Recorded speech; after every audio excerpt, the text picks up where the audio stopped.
Welcome back. This is Hope at Dawn right here at Hope TV, where you look and you live. We told you that once we are back, we'll be having our conversation, and today being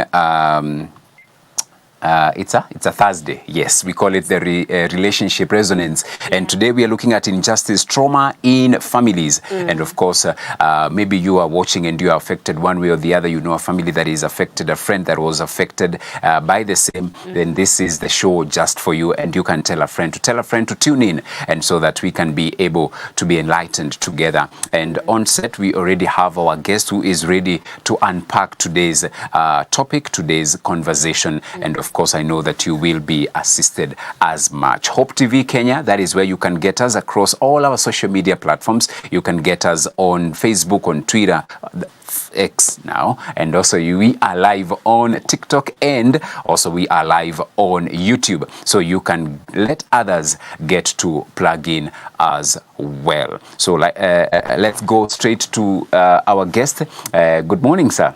Good morning. How are you? Well? Yes, I am. It's good to see you. Good to see you as well. Looking the parts. That is the first thing I noted once you got in. Thank you so much. Karibu sana. So for the sake of our viewer, a brief introduction of who you are and where you're coming from and what you do. Thank you so much. My name is Wilfred Misocha. I'm a counseling psychologist at International Justice Mission. I hold a master's in counseling psychology. Yes. So perhaps just to let our listeners know what IJM stands for. Yes. International Justice Mission. It's an international NGO. We operate in 38 countries, but here in Kenya, we handle two case types.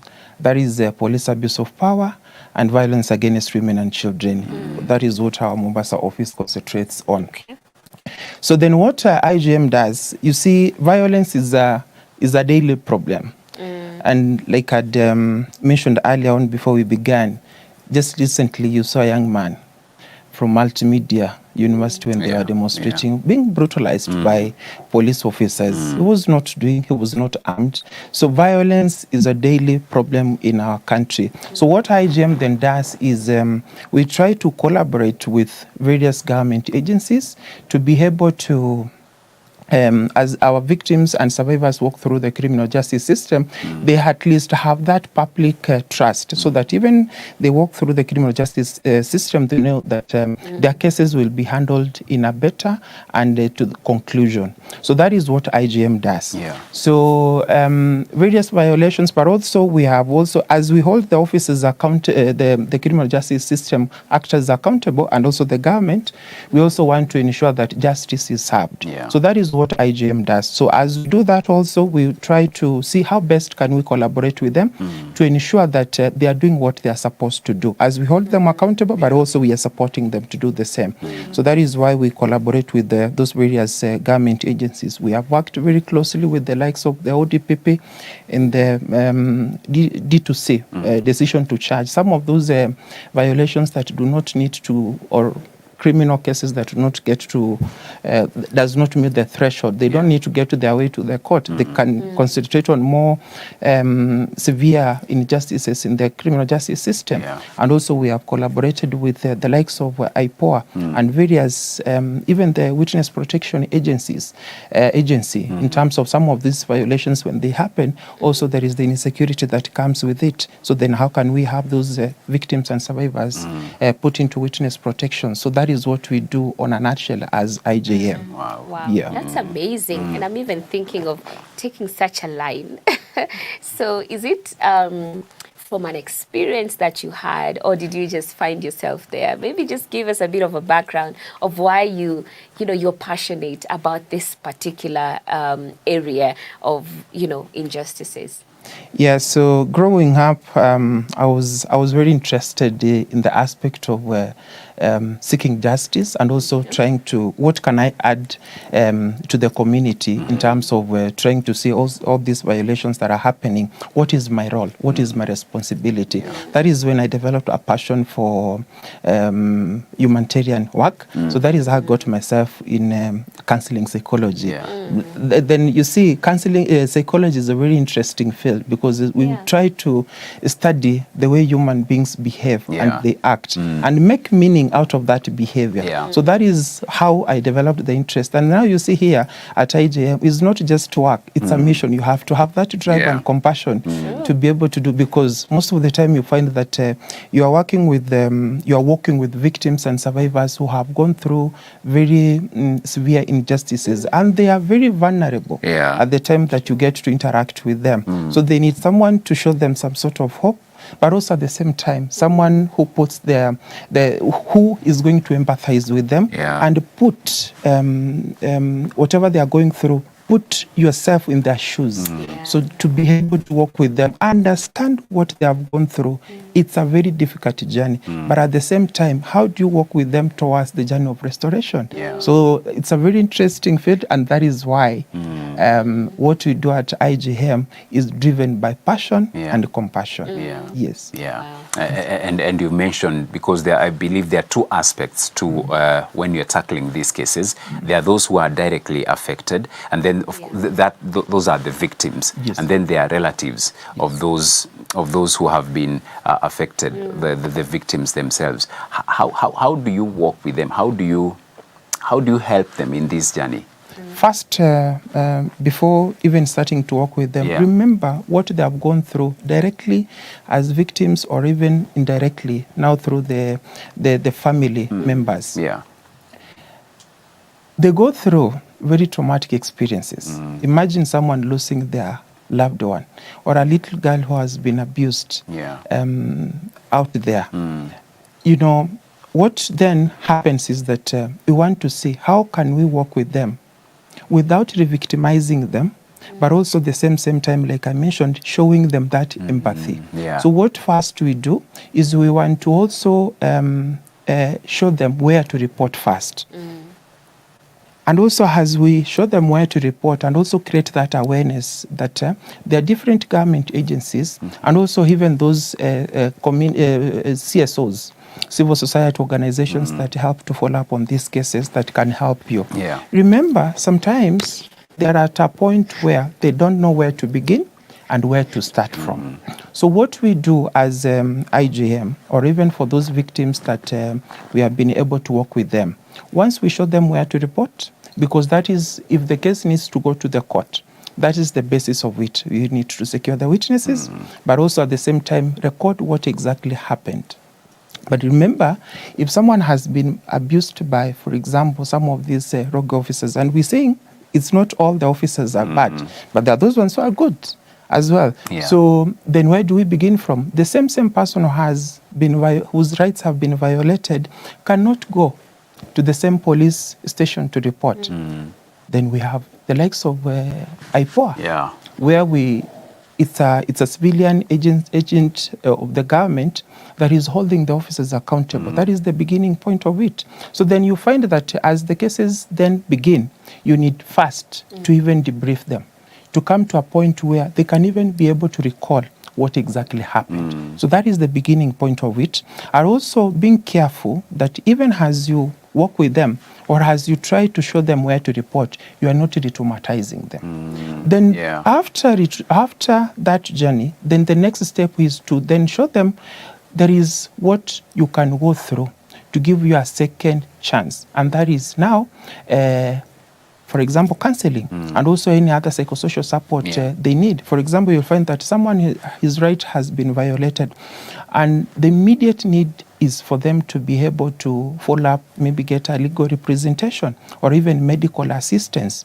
Where do they begin from? So we sensitize them and also create that awareness. But also remember, the family members, if they are lost their loved ones, they're highly traumatized.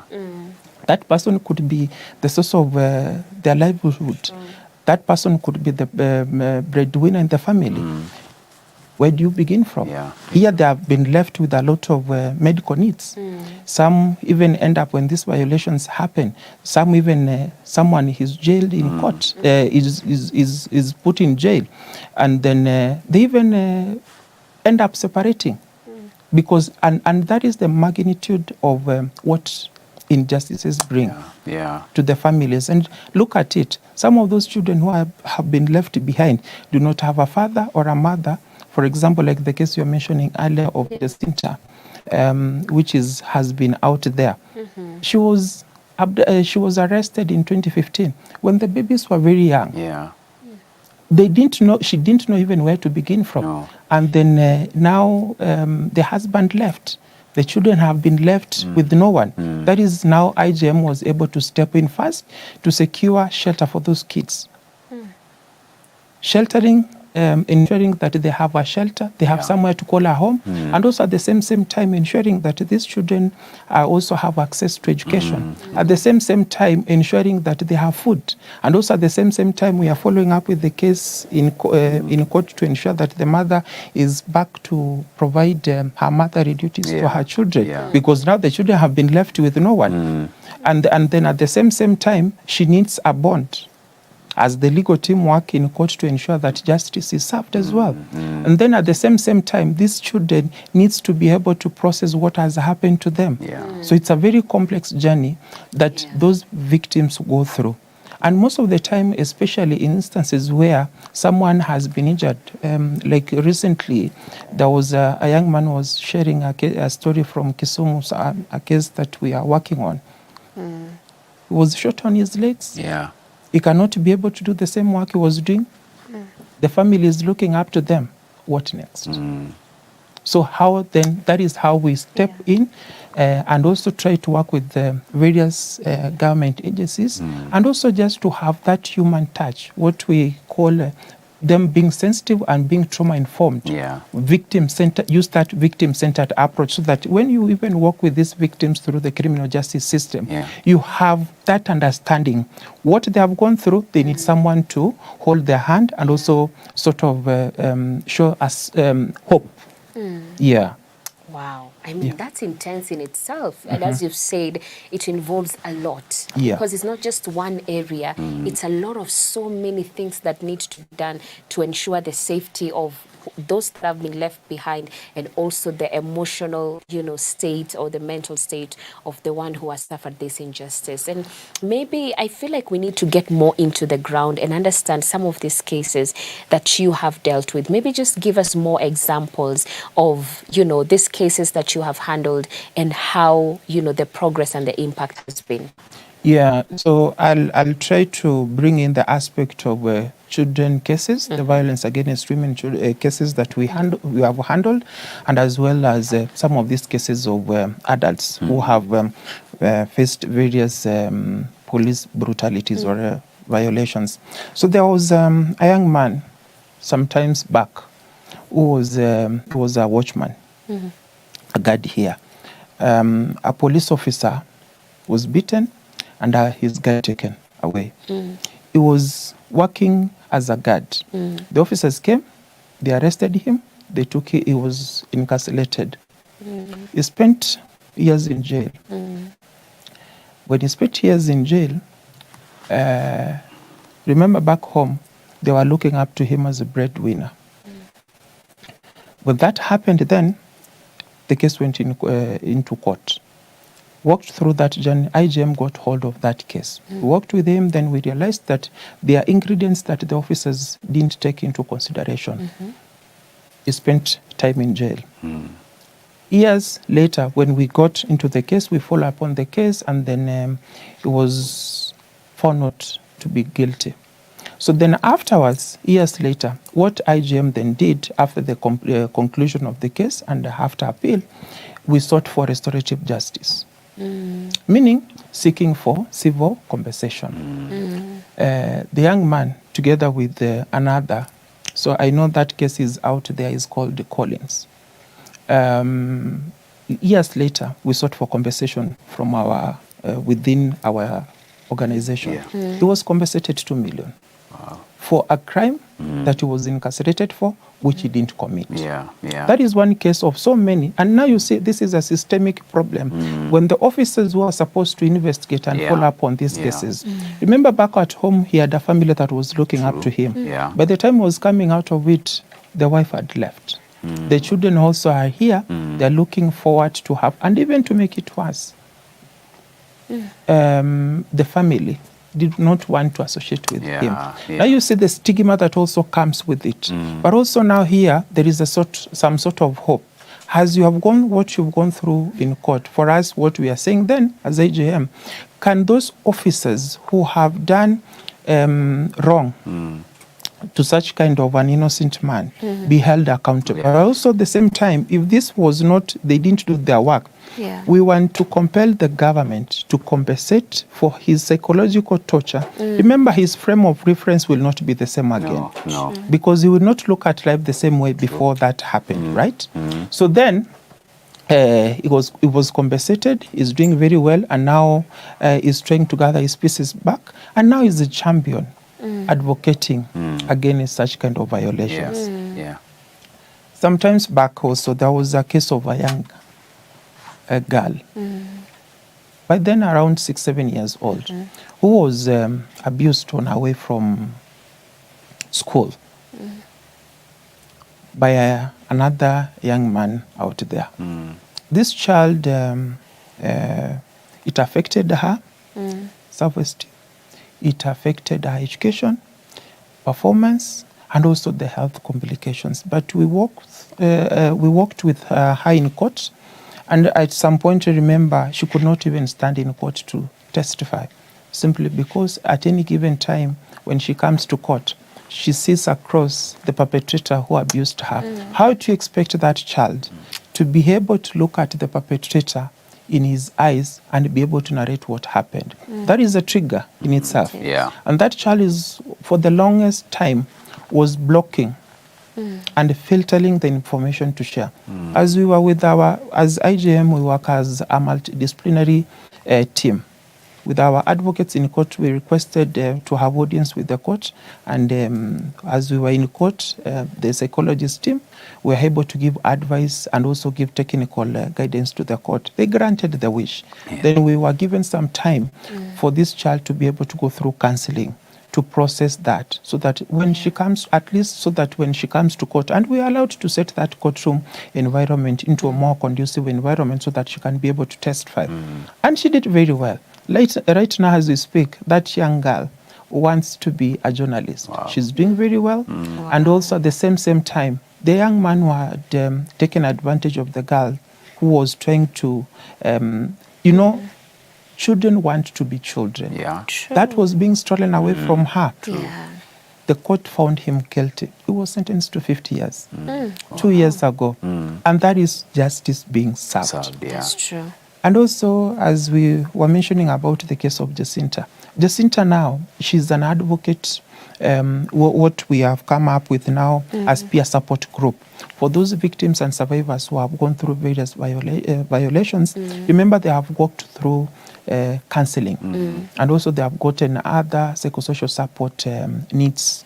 Now they are at a point where they have become active survivors who are also advocating against those violations, but also standing in the gap to also encourage others not to be silent, to speak up, and also advising others where to begin from and where to follow up with the case, because they have walked through the journey. They have the experience. They had at least someone to hold their hand who was IJM. And also, not just IJM, we also have those government partners that whom we have capacity build. And then they have that victim-centered approach, that they understand that, remember, even within the court system before conclusion of the case, some of these cases require a victim impact assessment to be done. What has this, whatever they have gone through, had to, how has it affected them? And also, the court uses part of that as they make the decision in court. So she is now an advocate, advocating for rights of others and also encouraging, holding others to walk through the criminal justice system and showing them the way. So that is now victim support amongst themselves, what we call peer support. And that is why as AJM we have come up with the Kenya Champions for Justice. We want to have that group be able to speak out and also speak even in some of these advocacy events so that they can be able to encourage others. Yes. Beautiful. It's a lot that you do, and glad to hear so many success stories of what you've been able to do as IJM. the recent past, going to and highlighting some of the cases that we have observed over the recent past, ever since the anti-government protests. The one thing that also came out during that period was cases of abductions. Yes. Now that is something that, well, we used to hear, but here we are now living in the moment. True. If you could talk to us about the psychological effect of the victim and also the families. We have a case where the acting IG has been sentenced for contempt of court. And the reason is because 3 gentlemen are missing. We don't know where they are. Their families don't know where they are. But it is alleged that they were picked by police officers. So that's an abduction. So the torture, the psychological torture that the family members are going through, and even now for the victims, if you would take us through. Yeah. You see, as I began, I said that we want to have the criminal justice system that upholds the rule of law. True. And now, the officers being law enforcement officers, want everybody to respect the rule of law. And that is the position as AGM and even as an individual you could wish. Because if the rule of law, we have a constitution that is guided, which guides us.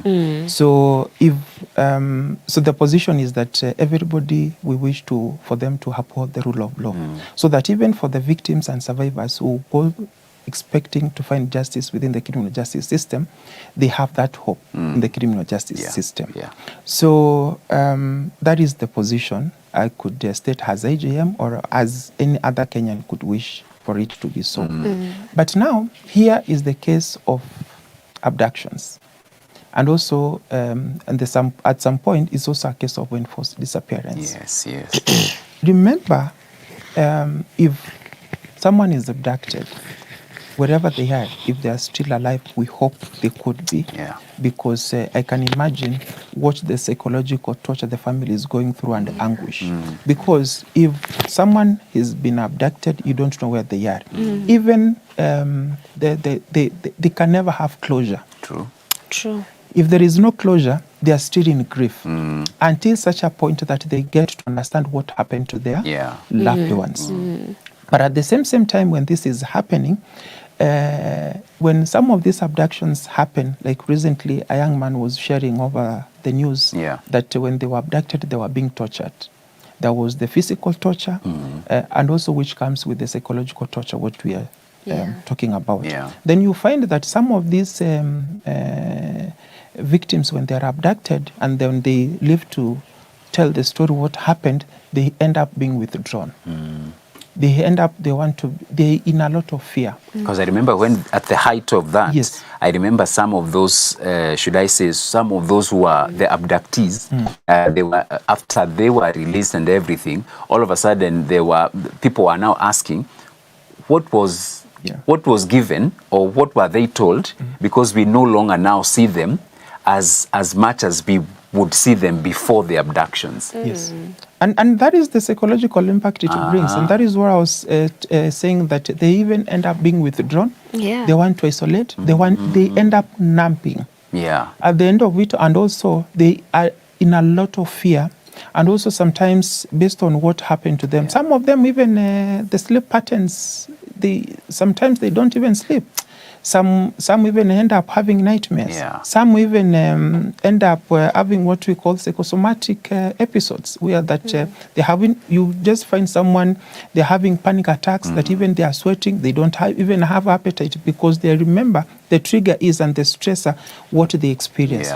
But as I was saying earlier on, remember, for those ones who have come back to tell the story of what happened, and they need a lot of psychosocial support and counseling to be able to heal what happened to them and also come to that point of acceptance. And that is why you are seeing most of them, they are no longer vocal because they were threatened. And you see, safety is both psychological and physical. And most of what we have, some of these laws we have here in Kenya, and that is why sometimes we need to have a relook at on some of these policies. Yeah. If someone needs to be put in witness protection, a case must be in court. And at the same time, for the case to be in court, such kind of abductions, you don't know who abducted you. True. Where do you begin from? And then it becomes a journey. And that is why you see some of these young men, they are now laid back. They don't want to get involved in Yeah. such kind of demonstrations. Yeah. But going back to what we are saying, the loved ones Yeah. who are now still searching for their loved ones who disappeared without trace, the psychological impact that lives with them. They are still in grief. It becomes a case of enforced disappearance, Yeah. and that is why the IG was being told to come to court and being compelled to produce them, because it is responsibility of government to protect its citizens. True. Yeah.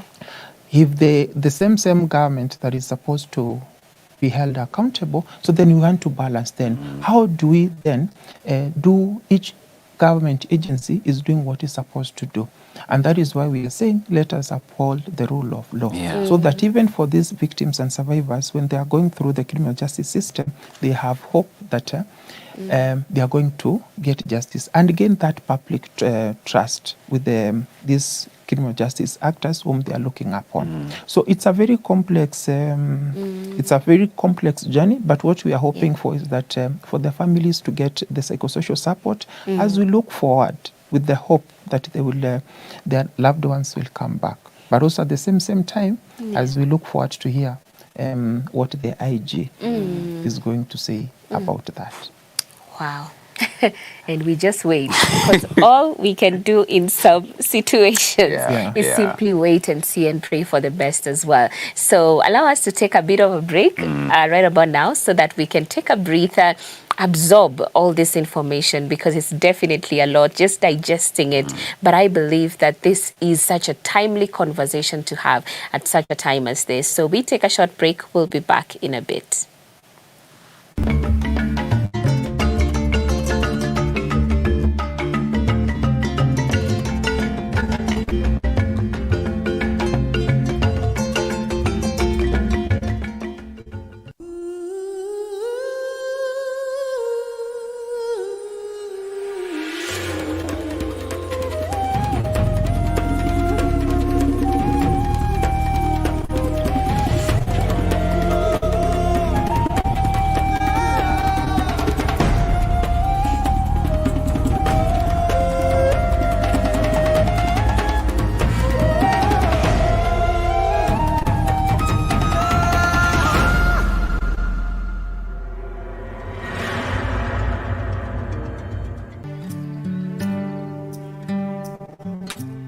Join John Carson every weekday as he takes us on a journey through the Bible.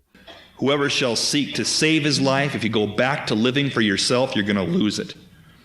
But whoever shall lose his life, give up his life for my sake, he shall preserve it. Enjoy interesting, knowledge-packed, yet simple teachings through his humor and in-depth understanding of God's Word. The last people that tried to put God in a box, literally, he rose again. He wouldn't stay in their compartment. If God was small enough for me to figure out, he wouldn't be big enough for me to worship. Tune in to Hope TV for John Carson every 10 p.m., 4 a.m., and 10 a.m. weekdays on Hope TV, where you look and live.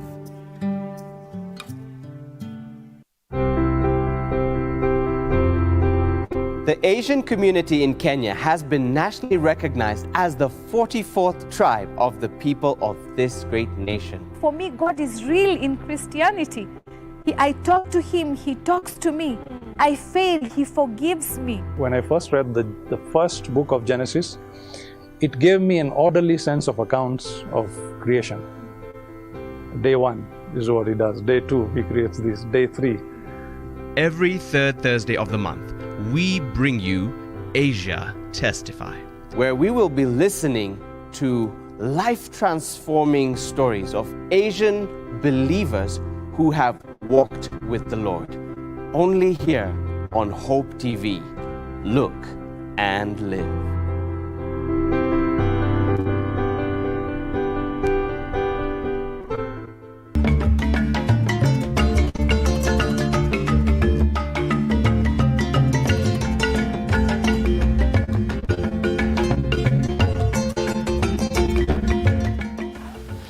Yes, we have Wilfred with us, and we are having such a beautiful and wonderful conversation. And for me, I'm like, thank God for IJM, because I mean, sometimes these cases just get swept under the rug and nobody cares.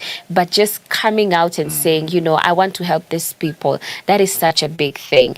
And I want us to also now get to the person who, let's say, for instance, you've been accused for something that you didn't do, and they are in prison. They're suffering injustice, and it's taking so long, even for the case to be heard and for justice to be served the right way. Many have spent years and years there wasting away, yet they know very well their heart knows, and they know very well they did not do whatever it is that they're being blamed for. So you know, I can only imagine what goes on in their minds as well, even aside from who they've left behind in terms of family. But, you know, how can they make sure they manage, you know, their mental health even in that state, so that they don't even resort to things like suicide, because we have had such cases as well. Yeah. So remember, suicide does not just begin from nowhere. Yeah. The suicidal ideation, it's a build-up. True. By the time someone gets to a point where they're becoming suicidal, there are also other psychological disorders that has built up to, from trauma to PTSD to now maybe that person is depressed. But also at the same time, do we have the relevant information for these victims and survivors to understand where do I need to seek for help? For example, how can they access counseling? Remember, at the beginning of it all, for someone to find help, they also need to have that information and awareness to be created. And also, even for those ones who are out, can we then, as a country or as a nation, be able to have mental health as a universal health care? So that the same emphasis that is created amongst other illnesses like malaria, we also have an emphasis on what mental health is about, so that even for these victims who are looking forward to find justice, that we also have there is someone who cares. But also at the same time, there is the aspect of victim accompaniment when these cases are in court. Is there someone working with them? And even within in prison, we have some of these recorrectional facilities within the prison where these victims and survivors can access counseling. Is it being offered to them? Do they have that information? Or even, and there are those ones who are lucky that some of these cases, when they are followed up and also they have representation, and also because I remember sometimes back, for the longest, we have done prison visits to follow up on such kind of cases where we feel like there's someone who is being framed. And that is the case I was sharing earlier on. That is how we got to get wind of such kind of cases. Then we be able to follow up, get the right documentation. The legal team, as IGM, and also even with other partners, collaboration we do with the partners, be it the ODPP, IPOA. In fact, we even get some cases from IPOA.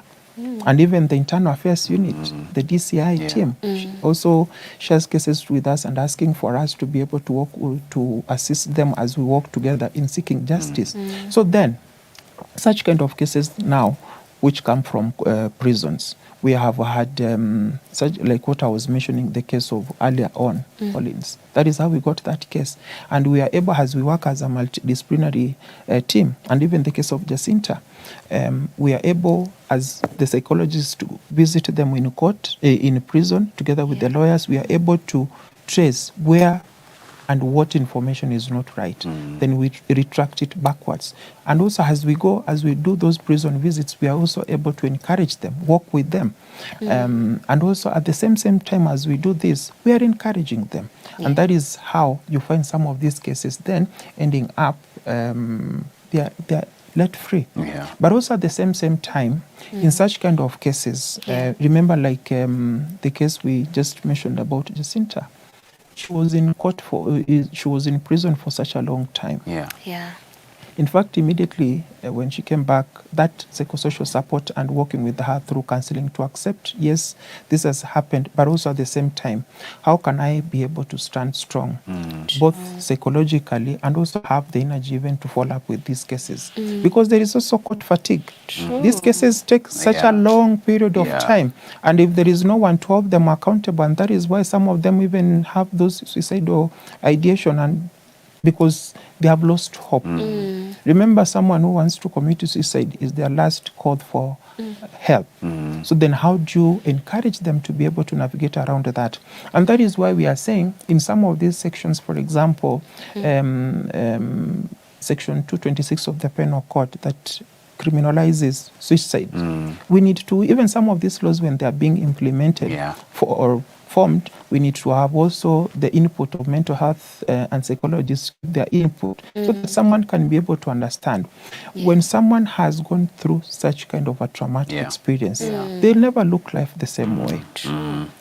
So it's a conversation that really needs to go beyond, because even when the case comes to court, like what I talked earlier on, the D2C, decision to charge, if the case does not meet the threshold, and clearly the investigations, for example, if they have been done, and you see this person really did not commit the crime, how does that case get to their way to court? Then someone ends up being put in Australia for the crime they didn't commit, and also now getting to reverse what has happened to them. It takes a journey. That's true. And people heal differently. Yeah. The same way. And you know, trauma is very subjective.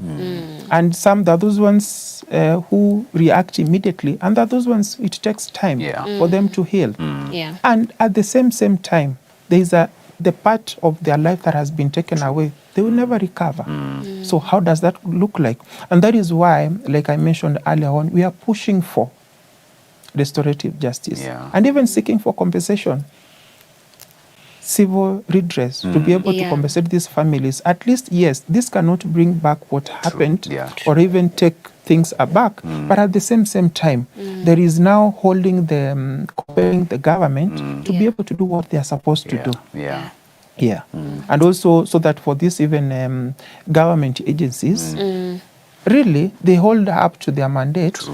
And also, even where there is need, how do we need to have those conversations. What needs to be changed needs to be changed. And talk about policies and talk about also legislation. What needs to be done so that now we can have at least a firm foundation moving forward?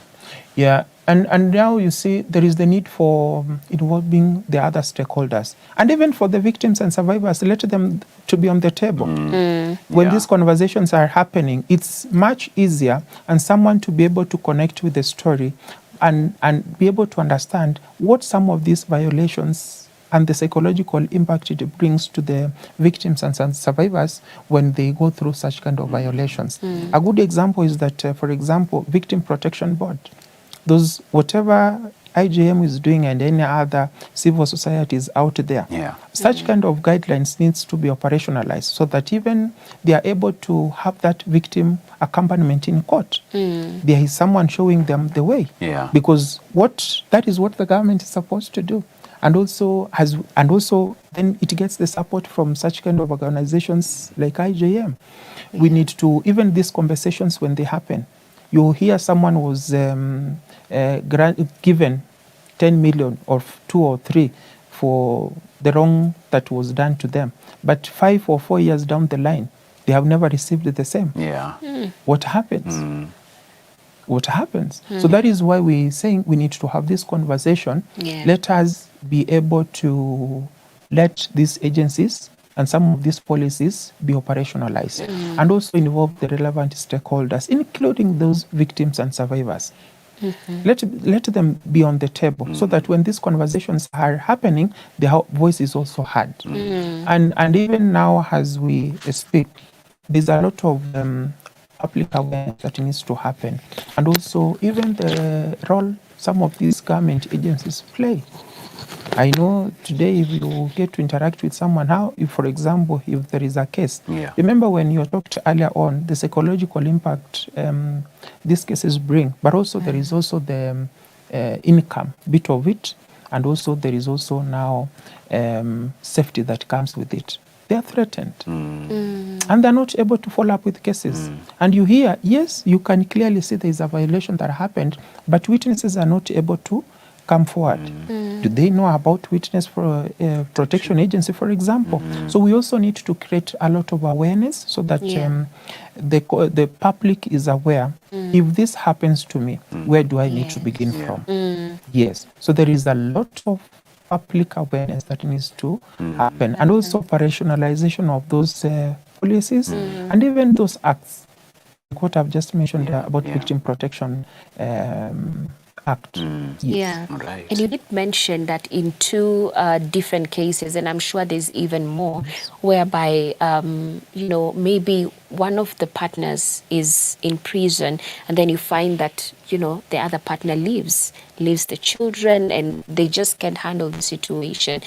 What would you say at the family level they can do, or we can do at the family level? How can we do to support someone who is going through a season of, you know, being in prison because they just were blamed for something they didn't do? How can the family show up in those moments? Yeah. So there is the aspect of peer support, like I did mention, among us, those who have gone through violations. But also at the same time, there is that social support and having those strong mechanisms where the families can get support amongst themselves. Yeah. But also, even as a church, we have a role to play. That's true. We have a role to play so that when these violations happen, there is someone within that community knows that family. Yeah. Are we also playing our role? And also, even as a church, are we able to come out strongly and also be able to condemn that?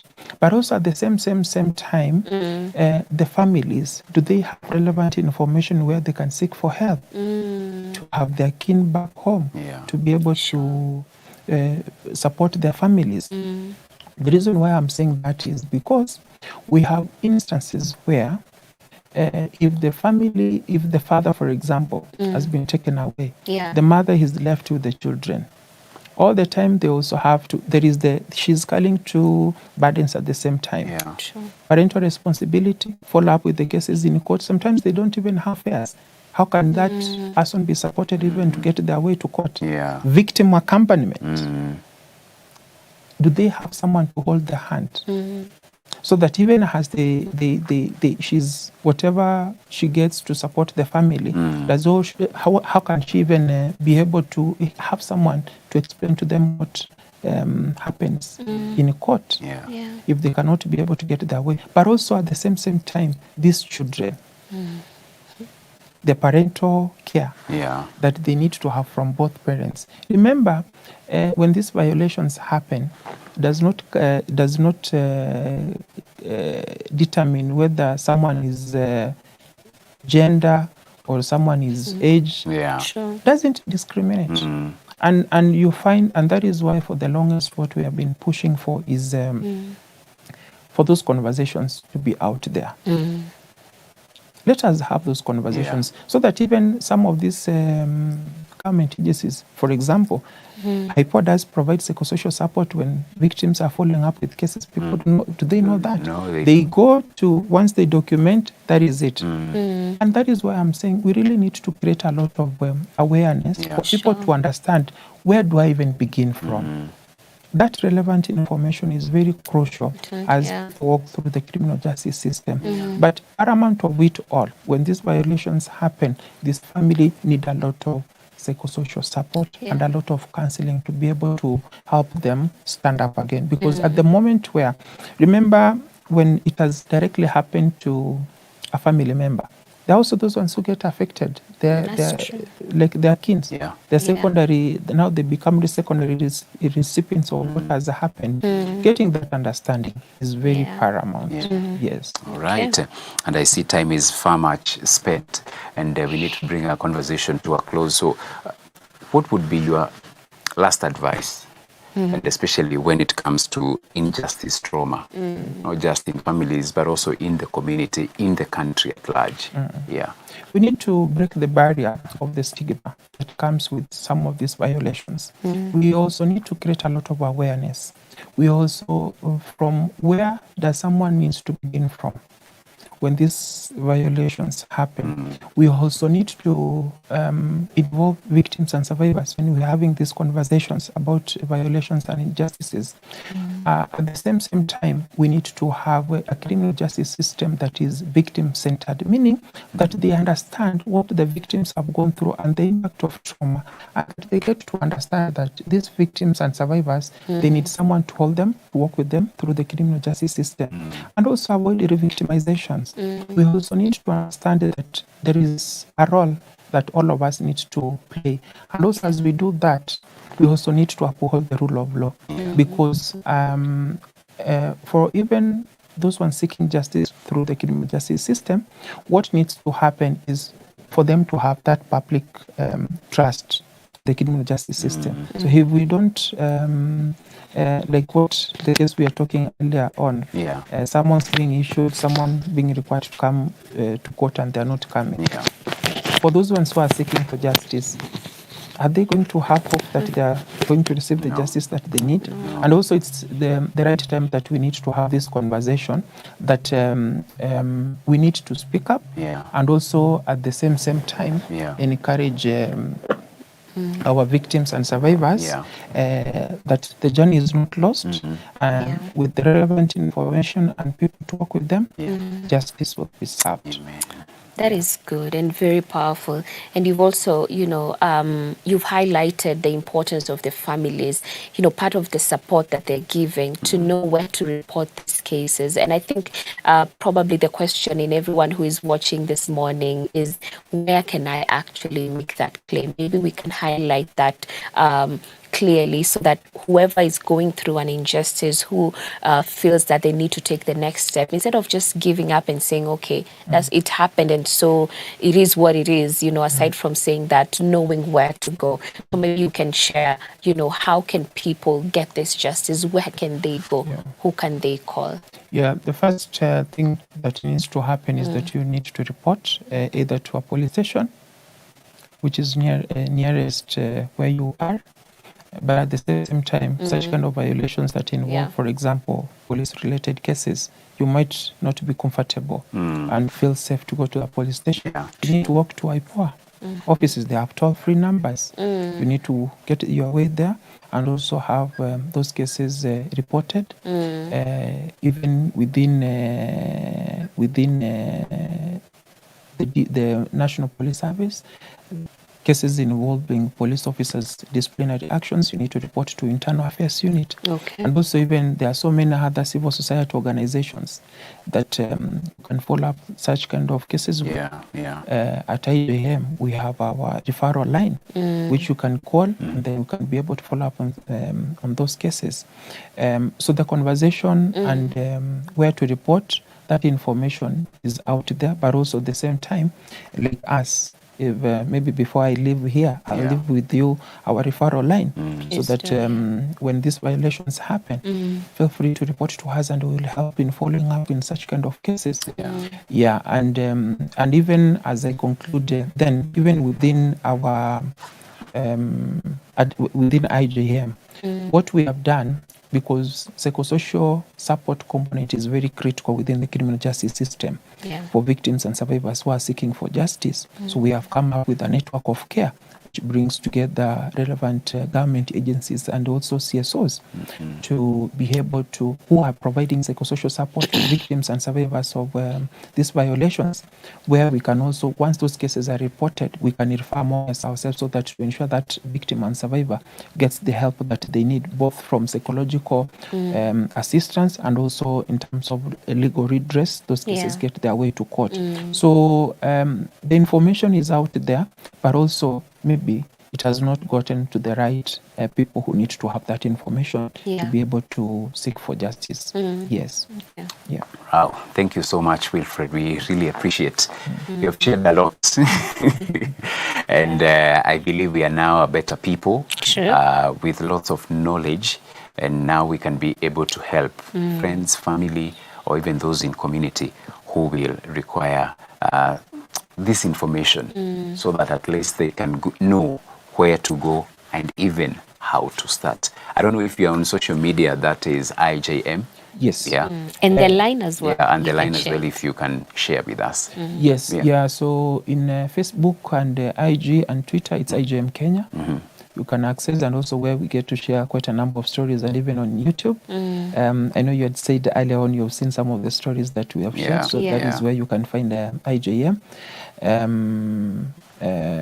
Whatever what is happening, like now there's a training that is happening in Mombasa involving the media and also bringing together relevant government agencies. So you will find what we are doing, be it capacity building, government agencies, those partners that we are working with. We update our list, our followers, and also anyone who is in need of assistance.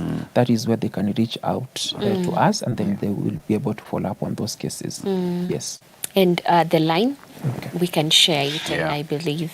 Yeah. Our referral line is 0717 72 30 04. You can repeat. Yeah. 0717 72 30 04. That is our referral line for those ones who want to report any violations that have happened. You can reach us through that line, and then we'll be able to follow up and ensure that justice is served as we work with relevant government agencies. Yeah. And that is 0717 72 30 04. All right. Well, I do hope you've taken note of that, our dear viewers who are watching this morning. Don't sit in silence. I think most of the problems we have is people just staying in silence and not knowing that actually they can go out there and seek justice for their relatives and even for themselves. We have to be vigilant. And as Wilfred has mentioned, indeed, public awareness is something that we need more than anything else, so that people will know that all hope is not lost. I think that is the most beautiful bit of it, that indeed all hope is not lost. Thank you so much for tuning in. Thank you so much for being part of this conversation as well. And I do hope you've taken note of each and everything that maybe concerns you or someone or a loved one that you believe this information was for. You can share that link because it's on YouTube. We've been live the whole time, so that means you can share that link with someone you believe can you benefit from it. And if you would love to see some of the stories they've covered, just go to the IJM YouTube channel, because there are very amazing stories. I've watched them and I'm like, whoa. I mean, I wonder, nani angekuwa mtetezi jamani, if at all this just went down the drain and nobody really stood up for them. So thank you so much for tuning in. Kesho pia ni siku. Ndio hivyo. Thank you for joining us. Yeah, being Friday, it's the Beyond the Melody segment. So we are looking forward to having you on board tomorrow. It happens 7 a.m. or through to 9 a.m. Thank you, Wilfred. Thank you for your time as well. And what you are doing at IJM, continue doing the Lord's work as well. Regards to Reverend Dr. Linda Ochola as well. All right. Yeah, she preached to us the other day. And so regards to her and the larger team at IJM. Yes. Right? From me, George Gishoro, sina la ziada. Wishing you a blessed and a fruitful day ahead. Kwaheri for now. Yeah, my name is Beatrice Nudi. Have a blessed day ahead.